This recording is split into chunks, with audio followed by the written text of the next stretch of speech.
하나님 말씀을 받들어 읽겠습니다. 하나님 말씀은 마태복음 7장 13절부터 마지막 절 29절까지입니다. 7장 13절부터 마지막 절 29절까지입니다.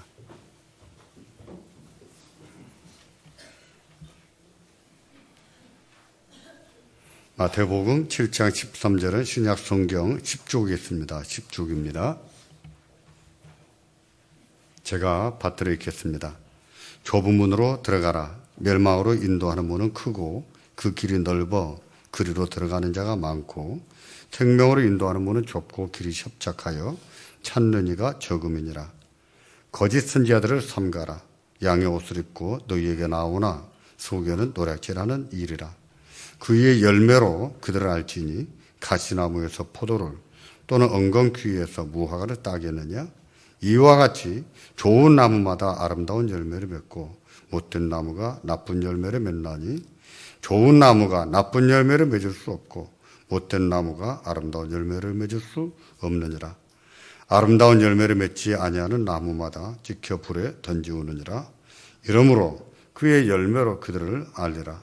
나더러 주여 주여 하는 자마다 천국에 다 들어갈 것이 아니요 다만 하늘에 계신 내 아버지의 뜻대로 행하는 자라야 들어가리라.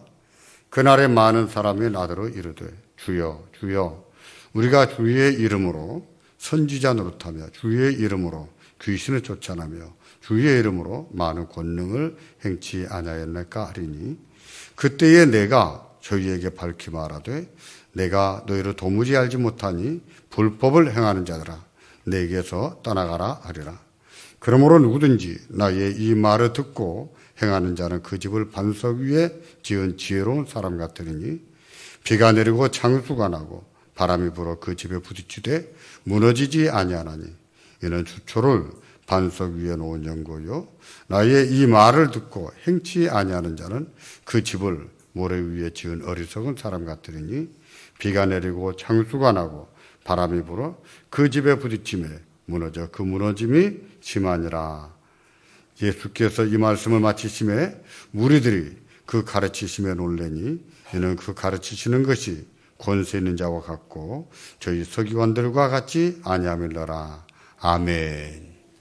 5월에 가정의 달을 지나고 6월에 초청주일과 관련된 설교를 하다 보니 선상보험 결론을 맺지를 못하고 여기까지 왔습니다. 그래서 오늘과 다음 주 두 번에 걸쳐서 선상보험에 대한 결론에 대해서 말씀을 상고하려고 합니다. 선상보험의 중요성을 어떻게 설명하면 좋을까 고민을 많이 하다가 이렇게 정의를 했습니다. 선상보험을 포기하는 것은 교회로서 존재할 가치와 의미를 상실하는 것이다. 선상보험을 가르치지 않고 포기하는 교회는 하나님의 교회가 아니라는 뜻입니다. 그 중요성을 안다면 교회는 선상보훈을 잘 가르쳐야 되고 선상보훈의 말씀들이 상당히 우리에게 부담으로 다가올 수 있지만 그 말씀을 자주 읽고 배워서 그 말씀대로 살도록 힘을 써야 합니다. 선상보훈은 그렇게 중요합니다. 선상보훈은 우리가 서기관이나 바리새인들과 어떻게 다른지 대조 형식을 통해서 말씀을 합니다. 그들이 우리와 유사해서 그들처럼 믿어도 되는 것으로 생각할 수 있는데 그렇지 않다는 것을 교훈하기 위해서 우리가 그들과 어떻게 다른지 대조 형식을 통해서 말씀을 합니다. 그래서 5장 20절은 선상보훈의 축이다 이렇게 말할 수 있어요.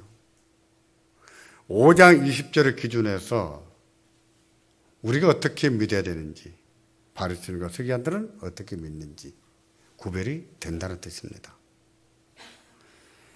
5장 20절을 보시면 예수님이 이렇게 말씀을 하십니다. 내가 너희에게 이르노니 너희 의가 서기관과 바리새인보다 더 낫지 못하면 결단코 천국에 들어가지 못하리라. 너희 의가 서기관과 바리새인보다 더 낫지 못하면 결단코 천국에 들어가지 못한다 하고 말씀하신 거예요. 이 말씀에는 세 가지 의가 등장합니다. 너희 의가 나오고 서기관의 의, 바리새인의 의가 있습니다. 비록 생략법을 써서 너희 의 하나만 말하고 있지만 그러나 너희 의, 서기관의 의, 바리새인의 의, 이 세 가지 의를 말씀하는 거예요. 같은 단어를 사용했습니다. 하지만 그 내용과 의미가 다릅니다. 여기서 말씀한 너희 의라고 말씀한 것은 하나님의 의를 말합니다. 하나님이 성경에 말씀하신 의예요. 바리새인의 의와 서기관의 의는 인간이 고안해낸 것을 말합니다. 성경을 인용하고 있습니다. 성경을 인용하고 있지만 그것을 왜곡하거나 변질을 시켜서 의미가 오도된 거예요. 그것은 하나님 말씀을 인용했어도 하나님 말씀이 아닙니다. 하나님의 의가 아니에요. 예수님은 그들이 변질시킨 의를 본래의 의미로 바로잡아 주셨는데 그 바로잡아서 말씀하신 것이 산상보훈이에요. 때문에 예수님은 하나하나 가르치실 때도 너희는 이렇게 들었으나 나는 너희에게 이르노니 하는 일정한 패턴으로 말씀하지 않으십니까? 너희는 그렇게 듣고 배웠는데 서기관과 바리새인들에게 그렇게 듣게 배웠는데 나는 그렇게 가르치지 않는다 하면서 바로잡아 주신 거예요. 따라서 우리가 하나님을 믿는다고 하면서 서기관이나 바리새인의 가르침처럼 믿어서는 안 됩니다. 그런 자들은 결단코 천국에 들어가지 못할 것입니다. 오늘날에 많은 교회가, 많은 사람들이 산상보훈을 포기합니다만 그것은 하나님의 교회이기를 포기하는 것이죠. 하나님의 나그네 된 백성이라는 책이 있습니다. 감리교 목사님이 쓰셨는데 그 책에 보면 왜 오늘날의 교회가 이렇게 되었는가? 그분은 핵심적으로 교회가 산상보훈을 포기하기 때문이다 라고 말합니다. 오늘날의 교회가 왜 이렇게 세속화됐는가? 왜 이렇게 황금 만능주의에 물들어갔는가? 왜 교회도 말씀의 능력이 아니라 돈이 능력인 교회가 됐는가? 교회가 산상보훈을 포기했기 때문이다 하고 진단한 거예요. 산상보훈이 이렇게도 중요합니다. 이렇게도 중요해요. 산상보훈을 보면 어떤 말씀은요, 우리의 부패한 본성과 또 타락한 문화 속에서 순종하기가 힘들어요. 매우 힘듭니다. 예를 들면 용서에 관한 말씀 들었습니다. 내 원수를 용서하라. 내 원수를 축복하고 저주하지 말라. 간음하지 말라는 말씀도 마찬가지입니다. 여자를 보고 음욕을 품는 자는 이미 마음에 간음한 것이다. 이렇게 가르쳐요. 이처럼 우리의 부패한 본성이나 우리의 문화 속에서 어떤 말씀은 순종하기가 매우 힘들다는 거예요. 그렇다고 해서 산상보훈의 말씀 포기하는 것은 우리가 교회의 길을 포기하는 것이고 하나님 백성의 길을 포기한 것입니다. 산상보훈은 하나님의 의입니다. 하나님 백성의 의예요. 그러므로 산상보훈의 말씀을 사랑하고 그 말씀을 따라 살기를 기도하고 힘써야 되는 겁니다. 예수님께서 산상보훈의 결론을 말씀하시면서 경고 형식으로 말씀하셨습니다. 내용이 다른 경고를 3번 하신 것이 아니라 똑같은 내용의 경고를 3번 말씀하신 거예요. 똑같은 의미로 3번 말씀하셨다는 것은 이것은 최상급입니다. 최상급. 히브리어나 또는 유대인 성도들에게는 비교급이 없습니다. 무엇을 강조할 때 다른 사람이나 그 무엇과 비교하지 않고 2번, 3번 말씀을 해요.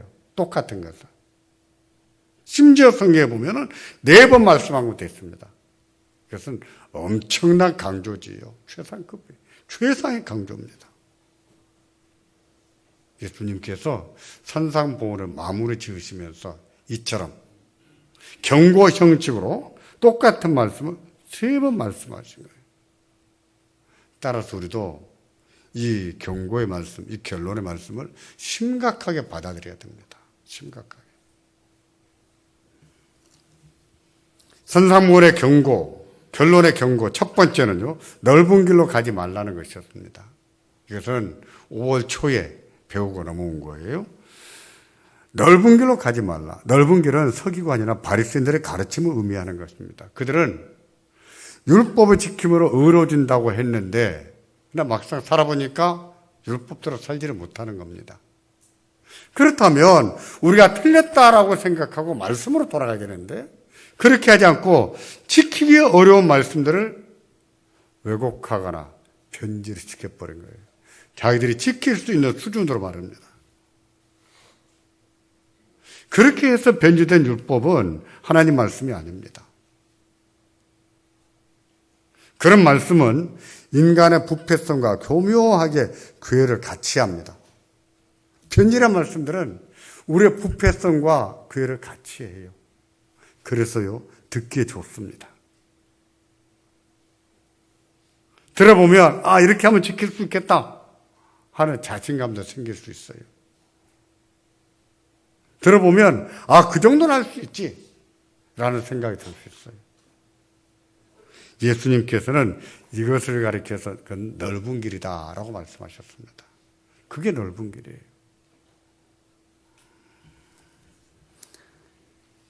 넓은 길이지만 그러나 그것은 멸망으로 인도하는 문이라고 하셨습니다. 생명으로 들어가는 문이 아니에요. 천국으로 들어가는 문이 아닙니다. 죽음의 문이에요. 지옥으로 가는 문입니다. 그래서 넓은 길로 가지 말라고 경고하시고 좁은 길로 가라, 좁은 길로 가라 하고 말씀하신 거예요. 넓은 길은 사람들이 좋아하는데 듣기도 좋고 해볼 만하다고 생각이 들 수 있는데 넓은 길은 죽음의 길이에요. 멸망의 길입니다. 그러므로 넓은 길로 가지 말고 좁은 길로 가라는 겁니다. 넓은 길이 듣기에는 좋아도 넓은 길로 가지 않기를 바랍니다. 좁은 길로 가는 것이 힘들어도 좁은 길로 갈 수 있기를 바랍니다. 그게 사는 길이에요. 생명의 길입니다. 두 번째 경고는 거짓 선지자들을 삼가라 하는 말씀입니다. 세 번째 경고는 집을 모래 위에 짓지 말라는 거예요. 오늘은 이 두 번째 경고에 대해서 상고하겠습니다. 두 번째 경고는 거짓 선지자들을 삼가라는 것인데 누가 거짓 선지자일까요? 어떤 사람이 거짓 선지자일까요? 그들에 대해서 본문 7장 15절을 보시면 이렇게 말씀을 합니다. 다 같이 한번 보겠습니다. 거짓 선지자들을 삼가라. 양의 옷을 입고 너희에게 나오나 속에는 노략질하는 일이라. 거짓 선지자들은 양의 옷을 입고 온다 그랬습니다. 자기들이 양인 것처럼. 그러나 그것을 벗겨보면 일이라는 거예요. 거짓 선지자는 일이라고 했습니다. 늑대를 말합니다. 약한 짐승들을 잡아먹는 늑대. 이 늑대가 얼마나 교묘한지 자기가 늑대가 아닌 것처럼 감추기 위해서 양의 옷을 입고 온다고 했습니다. 마치 자기는 진짜인 것처럼, 참 선지자인 것처럼 위장을 하고 가장을 해서 접근하고 친숙해지면 결국은 그 정체를 드러내는데 그 일이고 잡아먹는다는 겁니다. 거짓 선지자들이 그렇습니다. 거짓 선지자들이 그래요. 조심해야 됩니다. 그들에게 잡히면 끝장납니다. 점처럼 빼내지를 못해요. 인생을 망치고 영혼이 파멸되는 것을 볼 수 있어요. 제가 한번 소개한 적이 있습니다만 10여 년 전에 저희 교회에 어느 신혼부부가 등록을 했습니다. 남편은 아기 때부터 믿던 믿음이 확고한 분이었고 부인은 결혼해서 예배 처음 나오신 분이에요. 1년 사시다가 양천구 진정동으로 이사를 갔습니다. 근데 그 부인이 예수님을 영접하고 예수님을 너무나 기뻐하고 예배하기를 너무 기뻐했습니다. 제 마음 같아서는 여기 좀 더 있다 가면 좋겠는데 생각했었어요. 그 부인도 그렇게 생각하고. 근데 남편이 뭐니까 친정동 근처에 교회를 옮겨야 된다 해서 옮겨갔습니다. 일반적으로 볼 때 맞는 얘기겠지요. 그러다 한 2년쯤 지났을까요? 남편한테 전화 왔습니다. 자기 아내 이름을 거명하면서 목사님, 제 아내가 목사님을 한번 찾아갈 겁니다. 신천지에 빠졌습니다. 어떻게 된 거냐고 제가 물었어요. 어떤 구역에 들어갔는데 그 구역장님이 간을 빼줄 만큼 그렇게 잘해줬다는 겁니다. 비 오는 날 뭐가 먹고 싶죠? 부침개가 생각이 나죠. 그럼 어김없이 부침개를 붙여다 줬답니다. 그러면서 그렇게 말한 거예요. 이것은 절대로 남편한테 얘기하면 안 된다. 목사님한테 절대로 얘기하면 안 된다. 그럼 벌써 이상하지 않습니까? 그렇지 않아요? 뭐 냄새 나잖아요? 어떻게 남편 몰래 남편에게 알리지 말라 이런 말을 할 수 있습니까? 그 자체가 이상한 것을 알아야지요. 그렇게 한 2년쯤 지났을 때 아무래도 부인이 이상하더라는 거예요. 얘기를 해보니까 이미 신천지에 빠져 있는 겁니다. 담임 목사님에게 말씀드렸더니 그 교회에서 그 구역만 아니라 몇 개 구역이 쭉 뽑으니까 고구마 달려 나오듯이 신천지에 넘어가던 교인들이 한 30명 우 나오더라는 거예요. 그 남편이 가르치고 가르쳐서 바로 잡아주려 애를 쓰면 쓸수록 그쪽에서 이혼을 요구해서 결국 이혼 당했습니다. 그럴 수 있어요. 그런 일이 있습니다. 거짓 선자들이 그렇게 합니다. 그래서 예수님께서 삼가라, 조심하라고 말씀하신 거예요. 경고입니다.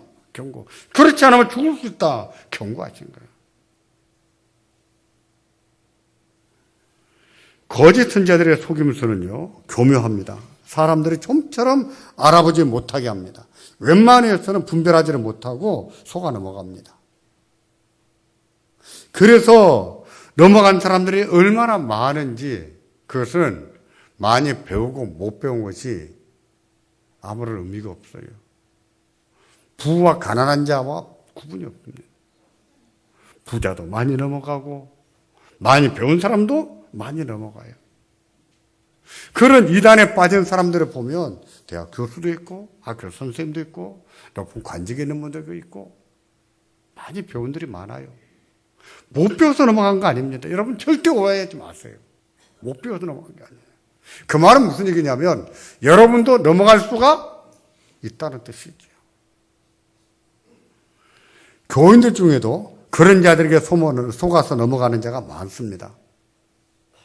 우리는 예수 믿지 않는 사람들에게 복음을 전합니다. 이단들은요, 꼭 예수 믿는 사람들한테 접근해요. 그래서 교인들 중에 믿음이 확고하지 못한 자들이 많이 넘어갑니다.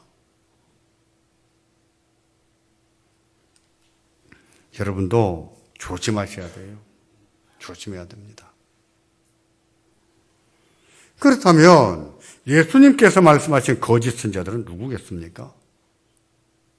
그들은 바리새인들이고 서기관들입니다. 예수님이 거짓 선지자들을 조심하라고 1차적으로 말씀하신 그 대상은 바리새인들이고 서기관들이에요. 그들은 하나님 말씀을 왜곡하고 변질했거든요. 그것이 하나님 말씀인 것처럼 가르쳤거든요.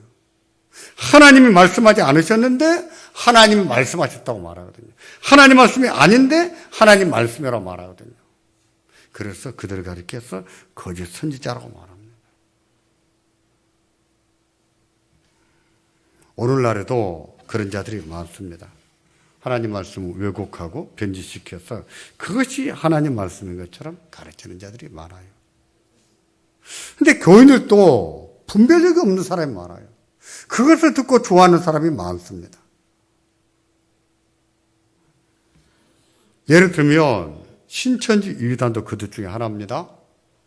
여러분 다니다 보면 하나님의 교회라고 하는 간판이 붙은 교회들이 있을 거예요. 하나님의 교회라고 붙인 간판도 이단이에요. 많습니다. 그들에게 얼마나 많은 사람들이 넘어갔는지, 이 교회들이, 정통 교회들이 예배당 건축하다가 부도가 나면 대개 다 하나님의 교회, 그들이 사들입니다. 그렇게 재력이 막강해요. 누가 그 돈을 헌금했겠습니까? 누가 했을까요? 이단에 넘어간 사람들이 한 거예요. 그런데 모릅니다. 그러고 살면서도 그게 옳은 줄로 알아요.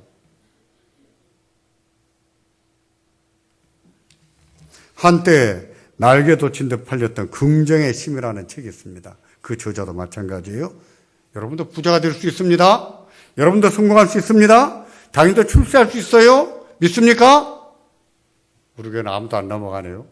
제가 몇 번 했더니. 그러면 대개 뭐라고 얘기합니까? 아멘! 아멘! 하잖아요. 얼마나 듣기 좋습니까? 그래서 그의 설교나 그의 저서에 열광하는 사람들이 많아요. 심지어 정통교회 목사들 중에도 거기 넘어가는 사람이 많습니다. 어떤 목사가 저보고 이래요. 목사님, 저는 교인들이 행복한 설교를 하고 싶습니다. 제가 그 말할 때 무슨 말인가 딱 알아들었어요. 긍정의 힘, 그 설교 하고 싶다 그거예요. 교인들이 좋아하고 교인들이 아멘을 잘하니까 그 유혹을 이기지를 못해서 넘어가는 거예요. 하지만 시간이 지나면서 열기가 식었습니다. 왜 식었을까요? 사실이 아니라는 것을 알게 됐기 때문입니다. 처음엔 듣기 좋았는데 현실은 그렇지 않거든요. 세상에는 안 되는 것도 있거든요. 아무리 열심히 살아도 안 되는 것도 있어요. 아무리 애를 써도 안 되는 것도 있어요. 기도한다고 해서 내 뜻대로 되는 것이 아닙니다. 기도해도 내 뜻대로 안 되는 것이 있어요. 그것을 뒤늦게 깨달은 겁니다. 깨달았으면 이제 내가 잘못된 신앙을 가졌다고 깨닫고 돌아와야 되는데 되게 그렇질 않아요. 오히려 더 깊은 절망에 빠져버립니다. 아니면 신앙적인 회의에 빠져버리든지. 거짓된 것을 믿다가 그것이 거짓된 것을 알았을 때는 하나님 앞으로 회개하고 돌아오면 되는데 돌아오기보다는 더 깊은 절망에 빠지거나 회의감에 빠진다는 거예요. 그런가 하면 신비주의적 거짓 선지자들이 있습니다. 그들은 하나님의 말씀을 변질시키기보다는 오해하거나 곡해를 많이 합니다. 하나님 말씀을 전하는데 그 말씀에다가 자기들의 생각을 많이 덧붙여요. 예를 들어 볼까요? 요한복음 7장 38절을 보시면 예수님이 이런 말씀을 하십니다. 나를 믿는 자는 성경의 이름과 같이 그 배에서 생수의 강이 흘러나리라.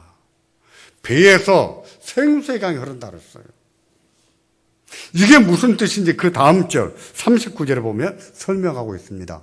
그것은 우리 믿는 자들이 받게 될 성령을 의미한다는 것을 말하는 거예요.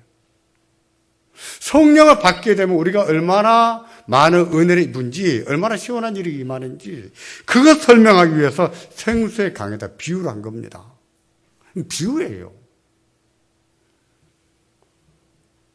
이 말씀처럼 우리가 예수님을 나의 주, 나의 하나님으로 영접하면 성령 하나님 우리 안에 들어오십니다. 우리 안에 내주하세요. 우리 안에 계시면서 우리들을 도우십니다. 하나님 말씀을 깨닫게 하시고 우리가 하나님의 자녀라는 사실을 인식하게 만드세요. 또 성령 하나님께서 우리 안에 거하시면서 그렇게 살면 안 된다고 도전도 하십니다. 이렇게 살아야 된다고 가르치기도 하세요. 육신에 쫓아 살지 말고 성령을 쫓아 살도록 가르치십니다. 이거 사실이에요. 이거 믿으셔야 됩니다. 그런데 어떤 신비주의자들은 성령이 임할 때 잘 들어보면 배에서 소리가 나는 것을 들을 수 있다. 이렇게 가르쳐요. 성령이 우리 안에 들어오시면 우리 배에서 물소리가 꼬르륵꼬르륵 물소리가 들릴 수 있다. 그렇게 가르쳐요.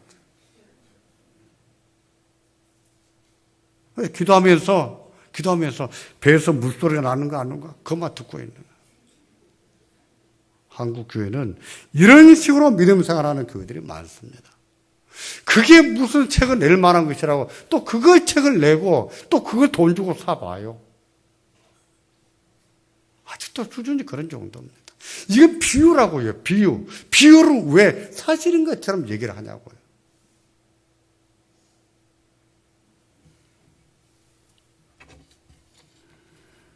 그러면 거짓 선지자들을 분별하는 방법은 없을까요? 저 사람이 거짓 선지자인지 아닌지 구별하는 방식은 없을까요? 예수님께서는 이에 대한 대답으로 나무와 그 열매를 비유로 설명하셨습니다. 그들의 열매를 보면 알 수 있다고 말씀하신 거예요. 가시나무가 포도를 맺을 수가 없고 엉겅퀴가 무화과를 맺을 수가 없습니다. 그건 사실입니다. 좋은 나무가 아름다운 열매를 맺고 못된 나무가 나쁜 열매를 맺는 겁니다. 포도나무가 포도 열매를 맺고 무화과가 무화과 열매를 맺는 거예요. 당연한 이치입니다. 가시나무가 포도를 맺을 수 있겠어요? 엉겅퀴가 무화과를 열매를 맺을 수 있겠어요? 여기서 말하는 가시나무 또 엉겅퀴는 누구로 말하겠습니까? 거짓 선지자들을 말하는 거예요. 그들은 결단코 포도와 같이 무화과와 같이 좋은 열매를 맺을 수 없다는 겁니다. 성경에서 포도나 무화과는요 하나님의 나라를 상징하고 하나님 백성을 상징합니다.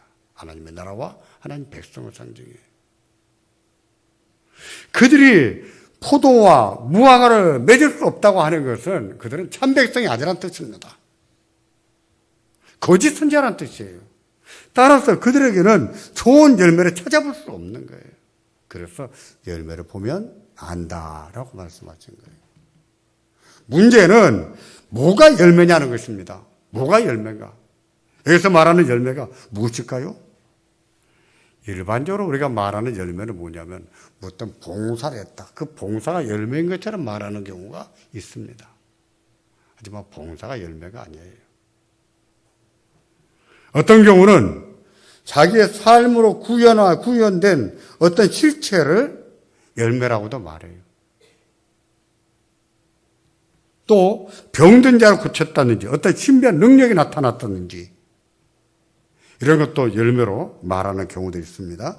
물론 성품이나 삶이 그 사람의 열매가 될 수 있는데 항상 그런 것은 아닙니다.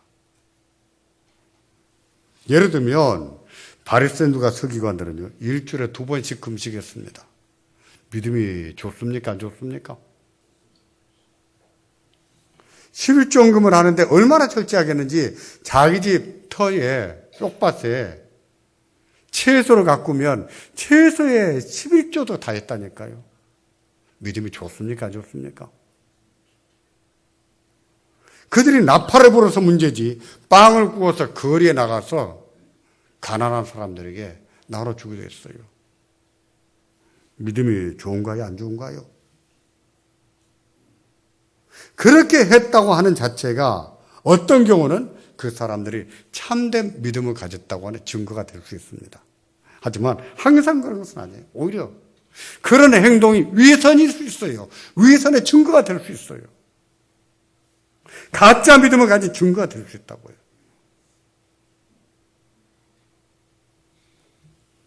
어떤 사람이 기도해서 죽을 병에 걸린 사람을 살렸다고 가정을 해보십시오. 그 사람을 통해서 엄청난 능력이 나타났습니다. 죽을 병에 걸린 사람이 살아났으니 이 사람이 거짓 선지자겠어요? 진짜겠어요? 가짜겠습니까? 진짜겠습니까? 본문 7장 22절을 보시면 예수님이 이런 말씀을 하십니다. 그날에 많은 사람이 나더러 이르되 주여 주여 우리가 주의 이름으로 선지자 노릇하며 주의 이름으로 귀신도 쫓아내며 주의 이름으로 많은 권능을 행치 아니하나이까. 그래서 어떻게 하라고요? 자기들은 천국에 들어가야 된다는 겁니다. 선지자 노릇을 했다고 하는 것은 하나님 말씀을 전했다는 뜻입니다. 예수님의 이름으로 귀신도 쫓아냈고 예수님의 이름으로 많은 능력도 베풀었습니다. 이 사람이 진짜겠어요? 가짜겠어요? 우리는 일반적으로 이런 사람은 진짜로 말합니다. 이런 사람이 진짜가 아니라 누가 진짜겠는가? 라고 말하겠죠. 그렇게 생각하니까 넘어가는 거예요. 그 생각이 문제입니다. 그렇게 단정지는 생각이 문제예요.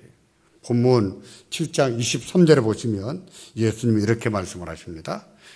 그때 내가 저희에게 밝히 말하되 내가 너희를 도무지 알지 못하니 불법을 행하는 자들아 내게서 떠나가라. 예수님의 이름으로 선지자 노릇도 했습니다. 복음도 전했어요. 귀신도 쫓아냈습니다. 능력도 베풀었습니다. 우리 생각에는 이 사람이 진짜가 아니면 누가 진짜겠어요? 근데 예수님은 나는 너희를 모른다 그랬습니다. 가짜라는 거예요. 내게서 떠나라 했습니다. 천국에 들어갈 수 없다고 했습니다. 이런 사실을 볼 때 복음을 전하거나 귀신을 쫓아거나 내거나 많은 능력을 행하는 그 자체가 열매가 될 수 없다는 것을 알 수 있죠. 그런 것 자체가 열매가 될 수 없어요. 그러면 뭐가 열매가 되겠습니까?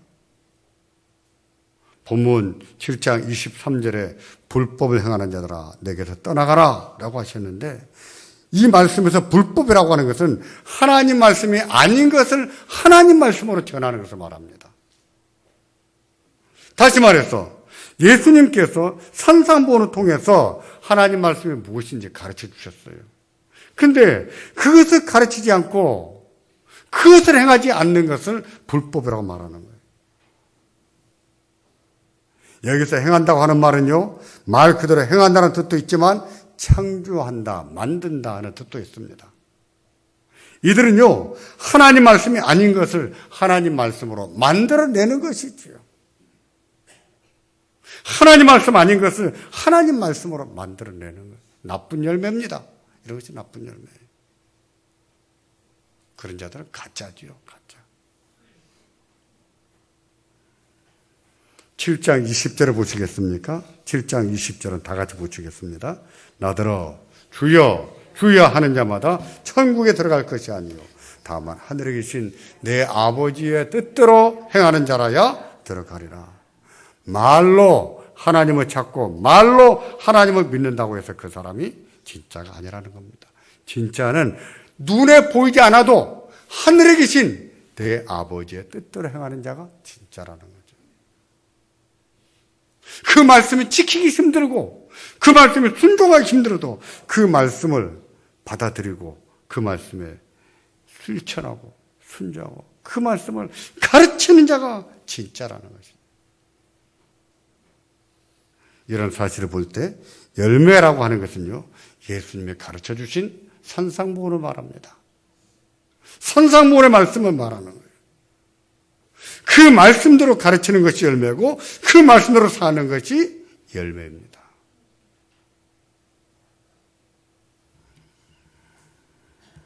그렇다면 우리가 어떻게 해야 될까요? 주께서는 말세가 되면 거짓 선지자들이 난무할 것이라고 경고하셨습니다. 그들에게 속지 않으면서 우리의 믿음을 지키고 영혼을 지키고 가정을 지키고 영혼을 지키려면 어떻게 해야 될까요? 먼저는 분별력을 키워야 됩니다. 분별력. 거짓 선지자들의 가르침을 꿰뚫어 볼 수 있는 분별력입니다. 그들이 하는 말을 들어보면 그들이 가짜라는 것을 알아차릴 수 있는 분별력을 키워야 됩니다. 이 분별력은요, 하나님 말씀을 체계적으로 배우고 또 신앙 고백서를 잘 배우는 것으로 생겨나는 거예요. 기도 많이 한다고 생기는 것이 아닙니다. 기도도 많이 해야 되지만 분별력은 하나님 말씀과 교리를 통해서 생기는 거예요. 하나님 말씀 배우도 여기저기 짜집기 하듯이 또는 파편적으로 배우면 분별력이 안 됩니다. 이단도 또 그렇게 가르쳐요. 자기들에게 필요한 말씀만 싹싹싹 뽑아내서 편집해서 가르칩니다. 그렇게 해서는 분별력이 생기질 않아요. 하나님 말씀을 체계적으로 배우고 또 요리문답 신앙 고백을 잘 배울 때에 우리 안에 분별력이 생겨요. 들어보면 아 그건 아니야. 저건 무슨 이다 알 수 있게 되는 거예요. 그런 분별력이 없으면 거짓 선자들이 하는 말에 현혹이 될 수 있다고 넘어갈 수 있는 거예요. 망하는 겁니다. 죽는 겁니다. 또 어떻게 해야 될까요? 두 번째는 산상보훈의 말씀을 예수님께서 가르쳐 주신 대로 그 말씀을 하나님 말씀으로 받아들이고 믿고 순종을 해야 됩니다. 물론 우리는 육신의 생각이 많아서 그 말씀 그대로 살지는 못해요. 실패할 때도 있습니다. 그 말씀대로 살지 못할 때가 있어요. 힘들어요. 그렇다고 해서 하나님의 말씀이 아니라고 부정해서는 안 됩니다. 그렇게 살아서는 안 된다고 부정해서는 안 돼요. 산상보훈의 말씀을 하나님 말씀으로 받아들이고 어떤 말씀은 순종하기 힘들어도 기도하면서 성령 하나님의 주시는 그 능력을 가지고 자기를 쳐가면서 복종을 지켜나가는 겁니다. 그것이 우리의 사는 길입니다. 하나님의 의로운 백성이라는 것을 증거하는 거예요. 하나님의 나라는 그런 성도들의 것입니다. 세상에 거짓된 자들이 많습니다. 그런 자들에게 현혹되는 일이 없기를 바랍니다. 들었을 때 분별이 되고 우리가 올바른 믿음을 가지고 하나님의 의로운 백성으로 살아가는 은혜가 있기를 주의 이름으로 축원합니다. 기도하겠습니다.